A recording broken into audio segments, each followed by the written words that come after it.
తిరుమల కల్తీ నెయ్యి వ్యవహారంలో సుప్రీంకోర్టు నియమించినటువంటి సిబిఐ దర్యాప్తు బృందం ఏం తేల్చింది? వాళ్ళు నెల్లూరు ఏసీబీ కోర్టులో వేసినటువంటి ఛార్జ్షీట్లో ఏమున్నది? యానిమల్ ఫ్యాట్స్కి సంబంధించి వాళ్ళు ఛార్జ్షీట్లో ఏం రాశారు?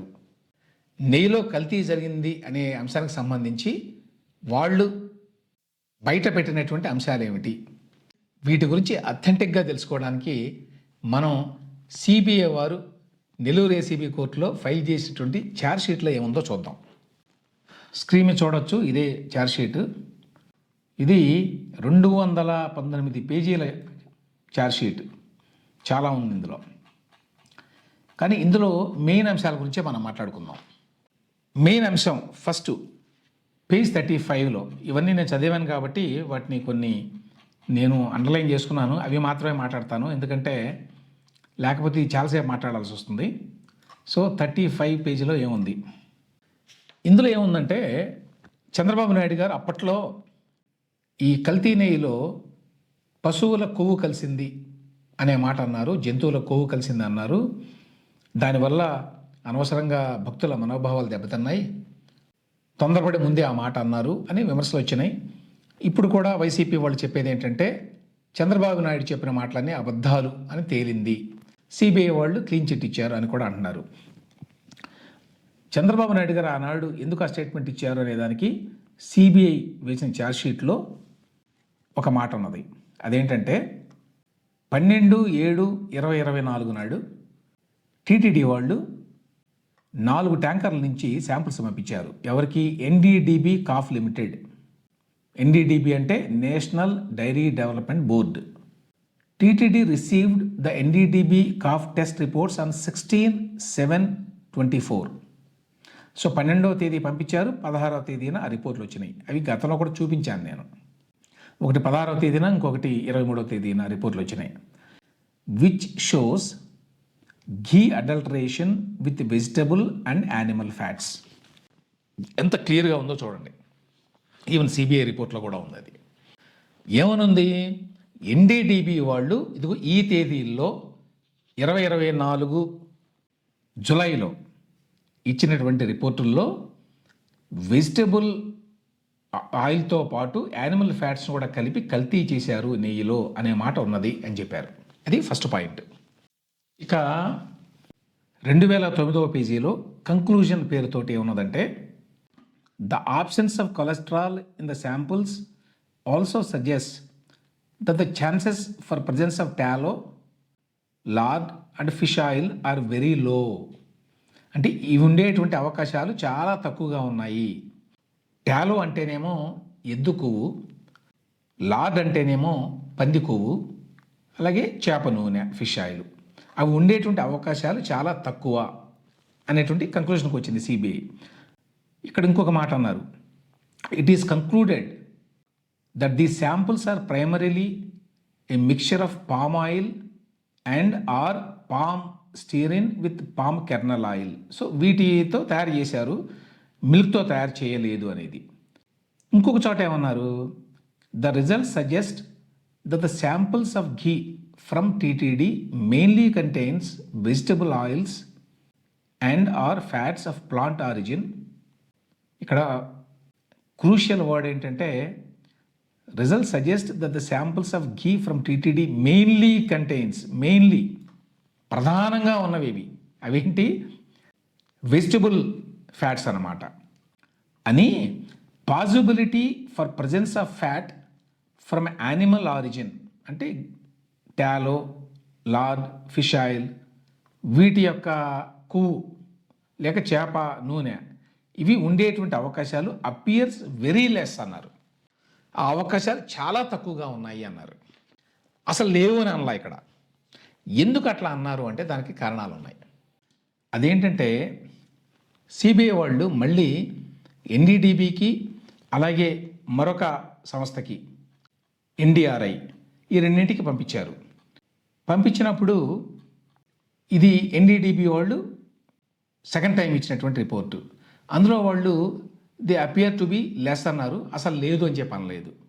ఇక మరొక సంస్థ national dairy research institute NDRI, ఎన్డీఆర్ఐకి పంపిస్తే వాళ్ళు కూడా not detected lard in any of the 4 samples అన్నారు. అయితే ఇక్కడ ఒక పాయింట్ ఏమిటంటే లిమిట్ ఆఫ్ డిటెక్షన్ అని ఉంది చూడండి. లిమిట్ ఆఫ్ డిటెక్షన్ అనేది ఎల్ఓడి 10%, అంటే 10% కంటే ఎక్కువ గనక జంతువుల కొవ్వు ఈ నెయ్యిలో కలిసి ఉంటే అప్పుడు మాత్రమే తెలుస్తుంది ఈ టెస్ట్లో. 10% కంటే తక్కువ అయితే తెలియదు. కాబట్టి సిబిఐ ఇచ్చినటువంటి ఈ రిపోర్టు, సిబిఐ దేని మీద రిలై అయింది? ఎన్డీడీబీ అలాగే ఎన్డీఆర్ఐ వాళ్ళు ఇచ్చిన రిపోర్ట్ల మీద రిలై అయింది. సో క్లియర్గా ఎన్డీఆర్ఐ ఏం చెప్తోంది? 10% కంటే తక్కువ కనుక ఈ కొవ్వు ఉంటే, జంతువుల కొవ్వు కనుక కలిసి ఉంటే దాన్ని మా పరీక్ష కనిపెట్టలేదు అనే విషయం వాళ్ళే చెప్తున్నారు. సో అందువల్ల దాన్ని 100% రూల్ అవుట్ చేయడానికి వీల్లేదు. అది పాయింట్ ఇక్కడ. అంత మాత్రం చేత జంతువుల కొవ్వు వీటిలో కలిసింది అని కాదు. ఇది ఎందుకు చెప్తున్నాను అంటే, ఒకవైపునేమో వైసీపీ వాళ్ళు సిబిఐ మాకు క్లీన్ చిట్ ఇచ్చింది అని చెప్తున్నారు. అది పచ్చి అబద్ధం. 36 మంది మీద కేసులు పెట్టి ఇది 219 పేజీల ఛార్జ్షీట్ వేశారు. ఇందులో కల్తీ జరిగిందని రాశారు, మోసం జరిగిందని రాశారు, టీటీడీని మోసగించారు, తమ అక్రమాల ద్వారా టీటీడీకి నష్టం కలిగించారు అని అన్నారు. 250 కోట్ల రూపాయల ఫ్రాడ్ జరిగింది అన్నారు. కాబట్టి ఇందులో కల్తీ జరిగింది, ఫ్రాడ్ జరిగింది, ఎవరికి క్లీన్ చిట్ ఇవ్వలేదు. అంతేకాదు యానిమల్ ఫ్యాట్స్ లేవు అని చెప్పడానికి కారణం ఏంటంటే, కంక్లూజివ్గా 100% ఆధారాలతో చెప్పడానికి అవకాశం లేదు. కాబట్టి సిబిఐ కరెక్ట్గానే ఆ మాట చెప్పలేదు, ఏంటి జంతువులకు ఉన్నది అని. కానీ ఈ రిపోర్ట్లన్నీ చూస్తే అర్థమయ్యే విషయం ఏంటంటే, 10% కంటే తక్కువ కనుక జంతువుల కొవ్వు ఉంటే దానిని కనిపెట్టేటువంటి అవకాశం మాకు లేదు అనే విషయాన్ని కూడా వాళ్ళు చెప్పారు. ఇక తర్వాత ఎవరి మీద కేసులు పెట్టారు, ఎవరి మీద పెట్టలేదు అనేది ఒక విమర్శ ఏమిటి? ఇప్పుడు సిబిఐ వాళ్ళు చివరికి వెళ్ళి అటు ఈ కంపెనీలు ఏవైతే ఉన్నాయో, Bhole Baba dairy, Vaishnavi dairy, A R dairy, ఆ ప్రమోటర్ల మీద పెట్టారు. వాళ్ళు కాకుండా కొంతమంది మధ్యవర్తులు ఎవరైతే ఆ ఇంగ్రీడియంట్స్ అమ్మారో, కెమికల్స్ అమ్మారో వాళ్ళ మీద పెట్టారు. వాళ్ళతో పాటు టీటీడీకి సంబంధించి ఓన్లీ లోవర్ లెవెల్ ఆఫీషియల్స్ మీద మాత్రమే పెట్టారు, పెద్దలు ఎవరి మీద పెట్టలేదు అనేది ఒక మేజర్ ఇష్యూ. ఇందులో గమ్మత్తు ఏమిటంటే, ఎవరి మీద కేసులు పెట్టారో ఒక్కసారి మీకు చూపిస్తానండి, కొంచెం ఆశ్చర్యకరంగా ఉంటుంది. స్క్రీన్ మీద చూడొచ్చండి. ఇక్కడి నుంచి చూడండి ఎవరి మీద పెట్టారో కేసులు. అఫీషియల్స్ కాకుండా వీళ్ళు పెట్టింది ఒక వ్యక్తి మీద మాత్రమే. ఎవరు ఇతను అంటే వైవి సుబ్బారెడ్డి గారు, అప్పట్లో టీటీడీ చైర్మన్గా పనిచేశారు. ఆయనకి పిఏగా పనిచేశాడు ఇతను. కాడూరు చిన్న Appanna acted as PA to chairman, ఇతని మీద పెట్టారు. ఇక నెక్స్ట్ టీటీడీలో ఎవరి మీద పెట్టారు అంటే, అందరూ కూడా కింది స్థాయి ఉద్యోగులు, చిన్న ఉద్యోగులు ఆర్ మిడిల్ లెవెల్ ఉద్యోగులు. వాళ్ళ పేర్లు ఒకసారి చూడండి. పల్లి ఈశ్వర్రెడ్డి ఎవరైనా జూనియర్ అసిస్టెంట్ అట. ముద్దు వెంకట అనిల్ కుమార్ ఎవరైనా ఫార్మర్ సీనియర్ అసిస్టెంట్ అట. టీటీడీలో వీళ్ళంతా ఉద్యోగాలు. పోలేపల్లి వెంకట నటేష్ బాబు డెప్యూటీ ఎగ్జిక్యూటివ్ ఇంజనీర్ అట టీటీడీలో, రిటైర్ కూడా అయ్యాడు ఆయన. పెరుగు జగదీశ్వర్ రెడ్డి ఎవరైనా superintending engineer TTD. Rallapalli Srinivasa Sri Venkata Rama Subrahmanyam ఎవరైనా executive engineer TTD. Pralaya Kaveri Muralikrishna executive engineer. Doctor Kasireddy Harnathareddy director S V గో సంరక్షణశాల TTD. Doctor Mallam Mahender dairy expert and plant inspection member.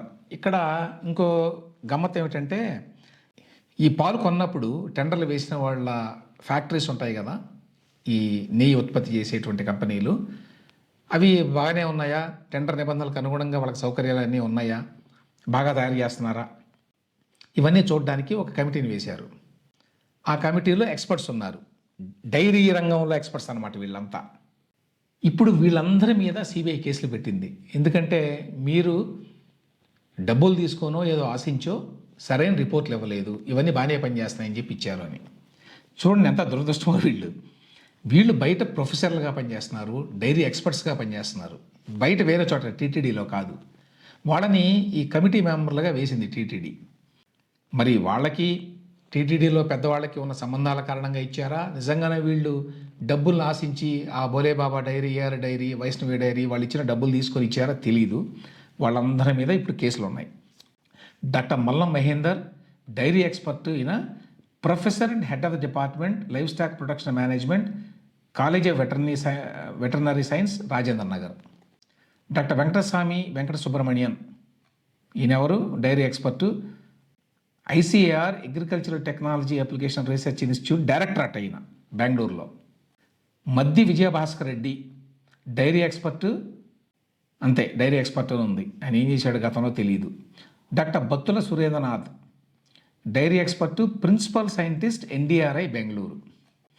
Doctor Kulkarni Jayarajarao, dairy expert, principal scientist, NDRI Bengaluru. చూడండి ఎంత పెద్ద ఉద్యోగాలు చేసేవాళ్ళు వీళ్ళంతా ఇప్పుడు ఇందులో ఇరుక్కున్నారు. సో ఇక్కడ పాయింట్ ఏమిటంటే వీళ్ళ మీద పెట్టారు కేసులు చివరికి. దీనికి పైన అప్రూవల్ ఇవ్వాల్సింది చైర్మన్ స్థాయిలో ఉన్న వ్యక్తులు లేక బోర్డు, టీటీడీ బోర్డు ఉంటుంది కదా. ఎందుకంటే ఇవి టెండర్లు పెద్దవి, 250 కోట్ల రూపాయల వర్త్ ఫ్రాడ్ జరిగిందని సిబిఐ రాసింది ఇందులో. సో అది చిన్న అమౌంట్ కాదు. ఇది ఎగ్జిక్యూటివ్ ఇంజనీర్లో, జనరల్ మేనేజర్లో వాళ్ళు కొంత పాత్ర వహించవచ్చు, కానీ వాళ్ళు ఫైనల్ డెసిషన్ తీసుకోలేరు. ఫైనల్ డెసిషన్ తీసుకునే అధికారం ఎవరిది? టీటీడీ బోర్డుది, దాని చైర్మన్ది లేక ఈఓది. వాళ్ళెవ్వరు ఇందులో లేరు. అయితే సుబ్బారెడ్డి గారికి సంబంధించి ఒక మాట ఉన్నది, ఒకసారి చూద్దాం. అదేంటంటే జూన్ 2022లో ఈ శాంపిల్స్ని సిఎఫ్టిఆర్ఐ మైసూర్, ఇది కూడా ఒక టెస్టింగ్ ల్యాబ్ అనమాట. సో సిఎఫ్టిఆర్ఐ ల్యాబ్కి పంపించమని ఎవరు అడిగారు? అప్పటి చైర్మన్ టీటీడీ అడిగారట. ఎవరు అప్పటి చైర్మన్ అంటే వైవి సుబ్బారెడ్డి గారు. ఎవరిని అడిగారు? RSS VR Subrahmanyam, A29. ఇతన్ని శాంపుల్ తీసుకొని పంపించండి సిఎఫ్టిఆర్ఐకి అని చెప్పారట. చెప్తే సిఎఫ్టిఆర్ఐకి వెళ్ళినాయి. అక్కడి నుంచి రిజల్ట్స్ వచ్చినాయి. CFTRI lab test reports received on the email of GM ఈమెయిల్కి వచ్చినాయట. వస్తే అతను deliberately suppressed the fact that adulterated ghee was supplied to TTD by the above 3 dairies. నేను చెప్పిన 3 dairies, A R dairy, Bholebaba dairy, Vaishnavi dairy, వీళ్ళ ముగ్గురు supply చేసినటువంటి నెయ్యి కల్తీ నెయ్యి అని చెప్పి సిఎఫ్టిఆర్ఐ 2022లోనే చెప్పింది. అయితే ఇతను దాన్ని సప్రెస్ చేశాడు, దాచిపెట్టాడు, అది చైర్మన్ గారికి ఇవ్వలేదు అని చెప్పి వీళ్ళు రాశారు. బహుశా ఆ కారణం వల్లే సుబ్బారెడ్డి గారి మీద సిబిఐ వాళ్ళు కేసు పెట్టలేదేమో తెలియదు. కానీ ఇక్కడ వచ్చే అనుమానం ఏంటంటే చైర్మన్ గారు పంపించమన్నారు సిఎఫ్టిఆర్ఐ మైసూర్కి.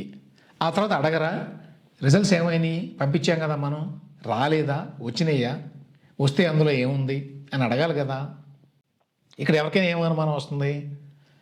ఇదిగో ఈ జిఎం సుబ్రహ్మణ్యం అనే అతను వచ్చినాయండి, ఇవన్నీ కూడా కల్తీ అని చెప్పి వాళ్ళు పంపించారు రిపోర్టు అని చెప్పి ఉండొచ్చు.